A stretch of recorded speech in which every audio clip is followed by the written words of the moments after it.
Trinamool CPM ছেড়ে বিজেপিতে যোগদান কটাক্ষ তৃণমূল ব্লক সভাপতির। ভোটের মুখে নিজেদের হাত শক্ত করল বিজেপি। গতকাল বাঁকুড়ার বড়জোড়ার ব্লকের খারারি গ্রাম পঞ্চায়েতের লালবাজার গ্রামে বিষ্ণুপুর লোকসভা কেন্দ্রের বিজেপি প্রার্থী সৌমিত্র খাঁয়ের সমর্থনে একটি সভার আয়োজন করা হয়।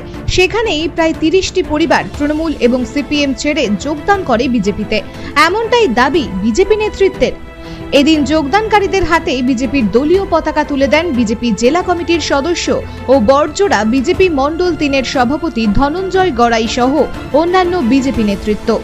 আজ যোগদান করলাম বিজেপিতে। তৃণমূলের কোনো কিছু পাইনি, সুখ সুবিধা, এত দুর্নীতি, মিথ্যা কথা, প্রলোচনা, কোনো কিছু, শুধু মিথ্যা প্রতিশ্রুতি দেয়, এই দেবো, এই করবো, এই করবো, কিন্তু কিছুই করে না।